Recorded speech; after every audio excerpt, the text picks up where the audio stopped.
Hi, my name is Jafra and welcome to my page, Jafra360.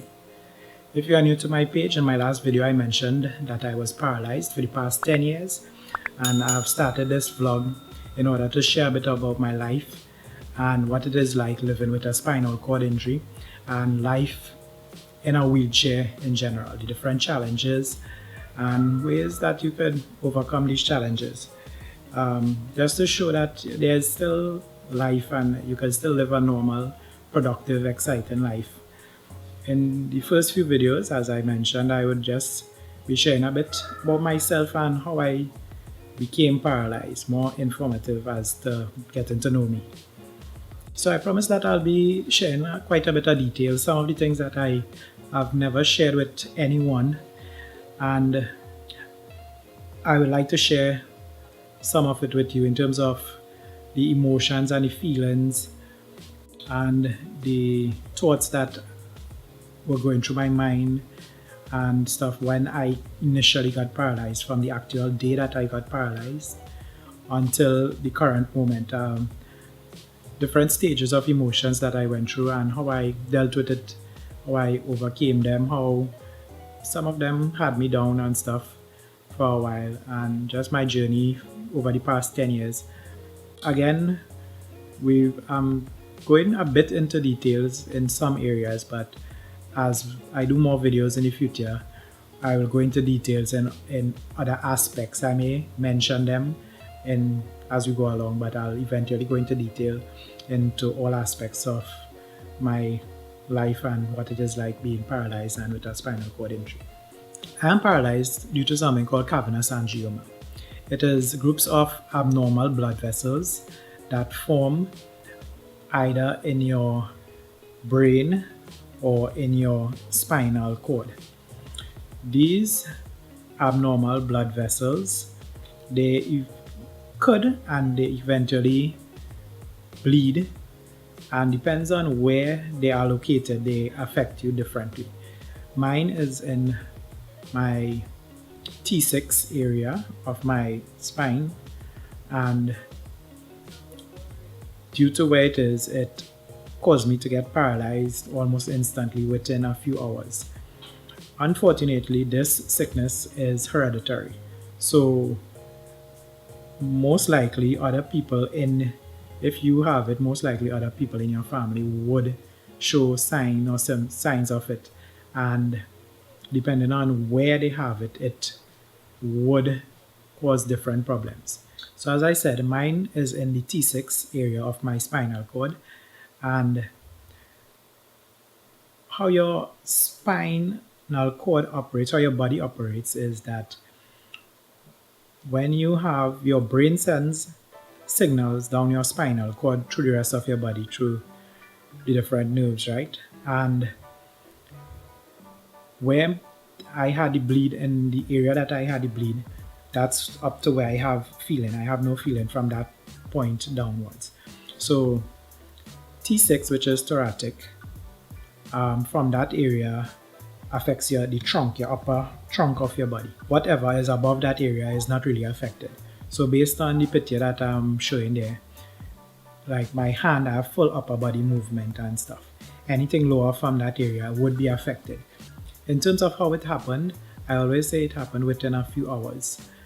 From the time you actually realize your body is something is wrong to the time I got to the hospital, which I will talk about in a bit, it was almost within a few hours I was paralyzed.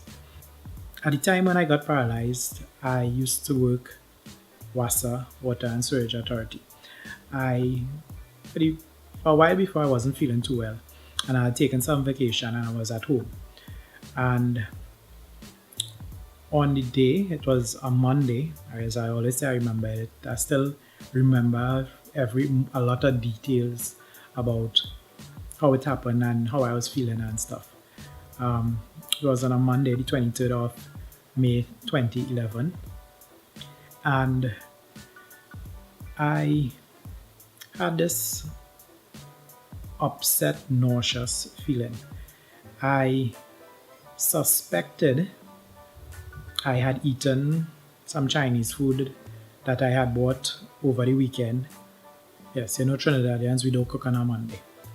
So I had some leftovers that I decided to eat on the Monday, and after maybe around 11 o'clock or so, I ate that food and stuff.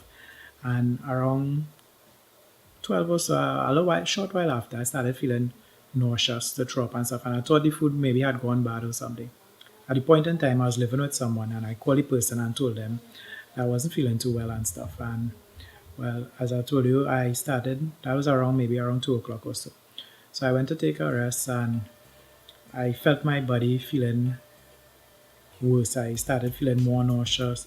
I started feeling more of a tingling in my legs and stuff. And eventually, when the person came home, I was really feeling really sick. So I decided to go to the St. Augustine Private Hospital. And while I was getting ready to go and stuff, I could hardly hold myself up. So I remember her brother was there, and she and her brother were helping me down the stairs. And I got a sharp pain in my back, and I threw up, I vomited. And again, I thought it was the food, I thought it was like some sort of food poisoning. And so we decided to go, as I said, to the St. Augustine Private Hospital. By the time, maybe that was around maybe after 5, maybe close to 6. By the time we got to the hospital, around 7 or so, because I used to live San Juan area. By the time we got to the hospital, they had to bring a wheelchair to help me out of the car. I couldn't stand on my own. I was like falling down, my legs were weak and stuff. So I went to the hospital, they started doing some tests, and I remember actually feeling this tingling getting in my legs, getting worse and advancing higher and higher. I was scared, yes, it's a scary moment where you're just not sure what's going on. And they ran some tests and stuff. As I said, while I was there, the feeling progressed, and they realized it's getting worse.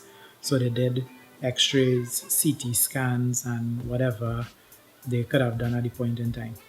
And they realized they found 2 masses in my head. Anyone getting news that they have some mass or whatever in your head, they would panic, and it's a tumor, and they'll get all crazy and stuff. And yes, I was scared. Called my parents, called my mom, because I wasn't living with them, and told them, well, they have a very sick, I'm in hospitals, and I have this tumor in my head, and they don't know what it is, and whatever and whatever. I remember panicking, frightened, scared, but I also remember trying to stay positive, because I didn't know exactly what it is was going on. And being in the hospital, you expect that you are sick, you get treatment, you get better, and you go home. So even though I was scared, I was still optimistic that, okay, whatever this is, they're going to figure it out, they're going to find it, and I'm going to be okay. All this time, this tingling in my legs, as I told you, I could remember it progressing, feeling it moving up from my back, feeling it past my leg area and coming higher and stuff. And it's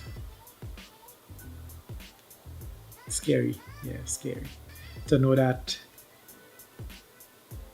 everything had changed. Well, I didn't know at the point in time, but thinking back, knowing that everything gonna change in your life in such a short space of time. As I said, it was within hours from the time when I left home to the paralysis taking effect. As I said, I left home around 5. By 9 o'clock, I couldn't walk without an accident, without anything, without just laying back and just, okay, I can't walk again. If maybe I would have accepted it more if I was in an accident and I realized, hey, I got damage, and the consequences of that is I can't walk. but knowing that you just stop walking like that, you just can't walk anymore, and that was really hard for me. So I was positive, I was trying to stay positive. In the hospital, you're there, you are where you are supposed to be, and you are getting the treatment that you are supposed to be getting. So I was very optimistic. But I stayed there 2 weeks, and eventually it set in that okay, something is really wrong, and I was scared. It was hard for me. So the different tests that they did and stuff, they initially thought it was Guillain-Barré syndrome, they thought it was transverse myelitis, but they eventually realized it was Cavernous Angioma, as I mentioned. And there is no cure for Cavernous Angioma. If it's caught in the early stages, you could do surgery to, as I told you, it's some abnormal blood vessels. According to where these abnormal blood vessels are, you could do surgery to remove them and stuff, but mine had already bled, and I guess it was a bit too late for me to do anything about it. Apart from based on the research I did send my information to different doctors in the United States and different countries and stuff, and I didn't like the options that I had to more or less be experimented on. I don't want to say that, but that's how I felt, that the solutions that were the options that were provided weren't enough for me to decide to pursue whatever options that were given to me. I spent a few weeks in the St. Augustine Private Hospital, as well as a few weeks at the 7 Days Adventist Hospital, and also at Mount Hope Hospital. I spent a few weeks there. And all the different doctors, I did steroid treatments and stuff. And I think I did as much as I could have done locally, because I looked at other options after as well. But I think I did as much as I could have done locally. And yes, it's hard. It was hard while I was in the hospital. But again, I'm saying, when you're in a hospital, even though you're sick, you are where you are supposed to be, and you are doing what you are supposed to be doing, and you expect results. It was only until I came home that reality set in and being paralyzed started. At the hospital, you have doctors to answer any question you have, especially in a private hospital, you press a button and nurses come, whatever you want to eat, they'll try to get it for you and stuff.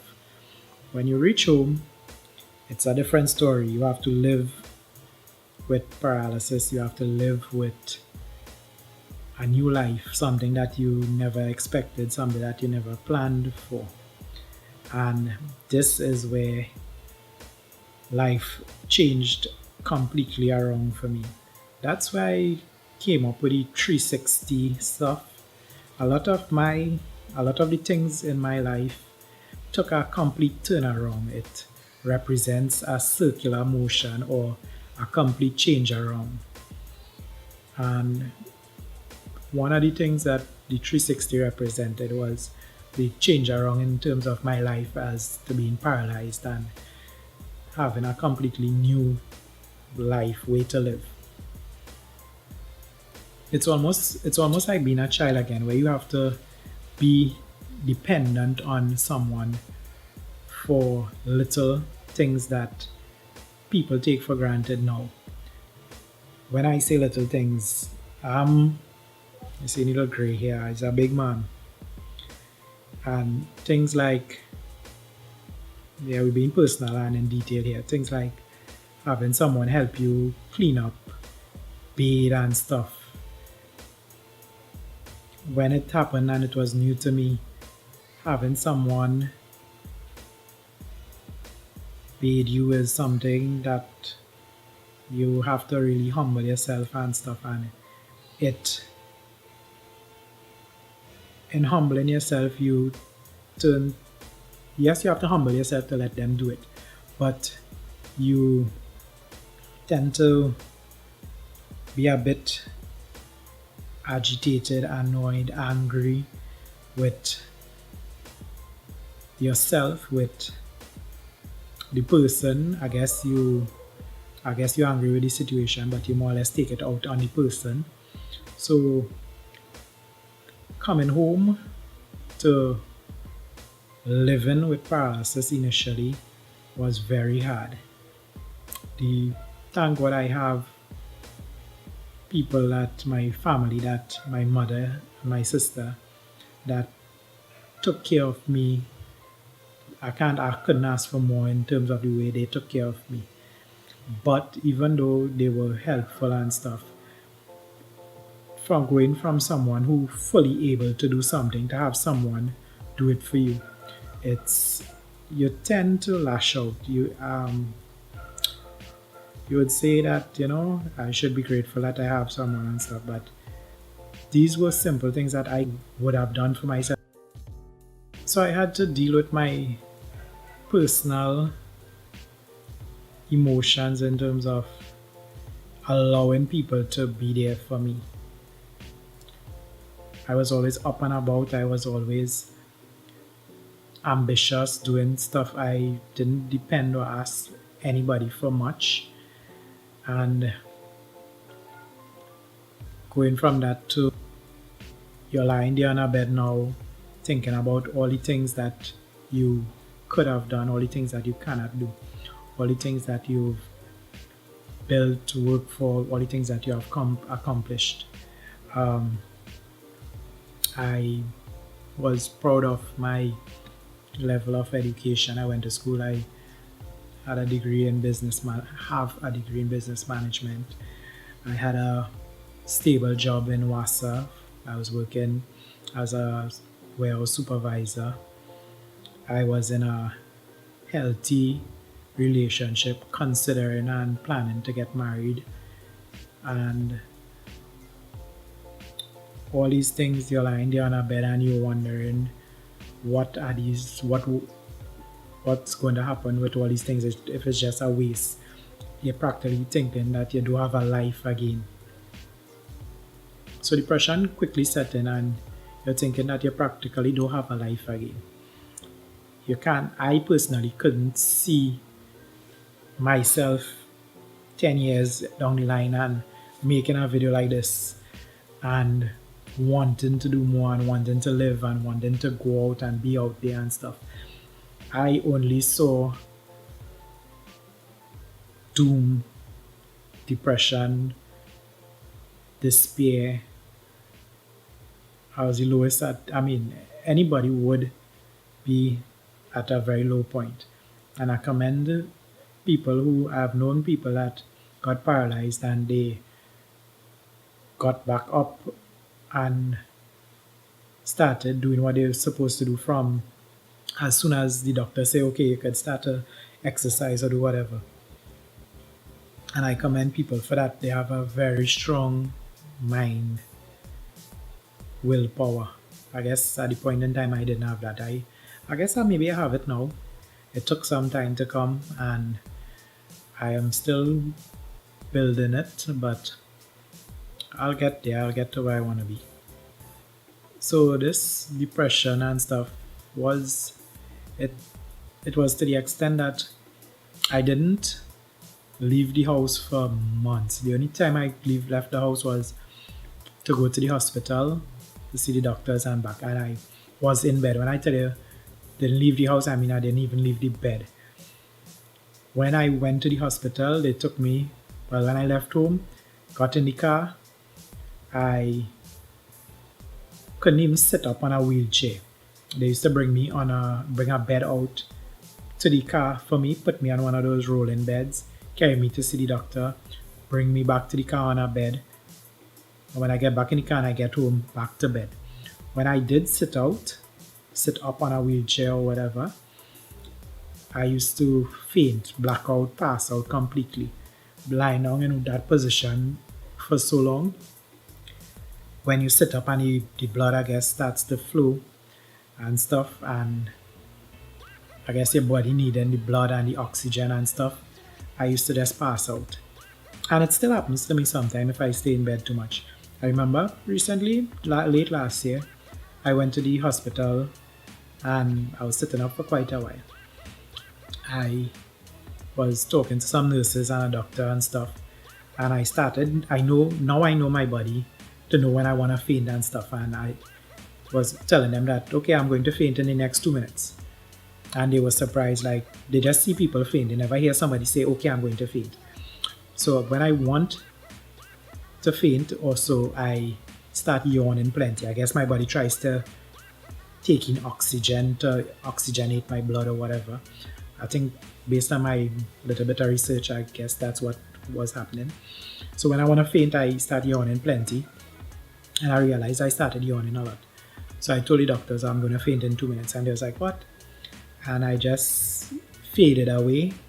When I do faint, I cold sweat, my body's wet, and I take a few minutes, maybe about 5 minutes or so. I knock out, I pass out for a few minutes, and when I'm up, my body's wet and I feel very weak. And they were surprised. They was like, nobody never tell me they are going to faint, and they fainted. So, but with paralysis, and you eventually get to know your body. You eventually get to know when certain things are affecting you. If I'm in pain, my legs will start spasming according to whatever part of my body I'm in pain. My legs will react to pain. I don't feel, but a mosquito. So I don't feel, but my body reacts to pain and stuff, which is strange. If you touch my legs also, they would jump, they would respond to the touch, but I wouldn't be feeling that touch or anything like that. You could cut me, you could do whatever, hit me, I won't feel it, but my leg will respond to it. So I was quite depressed. I was in bed for quite a while. I'm not coming out of bed. I saw no reason to come out of bed. I was at a stage where there was no point in living. I couldn't see what it had out there for me. And in the last video, I too said that one of the reasons for doing this video, this vlog, is to let people know about, what it's going to be like, somebody that may be paralyzed and looking for information. Because I was searching for information and trying to see what type of life I could live. However, the information you find, it's in the US and the developed countries and stuff, and the infrastructure, the things that they have in place for disability is nothing compared to what we have in Trinidad. So you look for these kind of information and stuff, and there wasn't really much that I found. I was looking for information on relationships, on activities, on mobility, what products I could use, what equipment I could use, and all these things I would like to cover in my different videos in my vlog. So I'm going to be talking about all these things.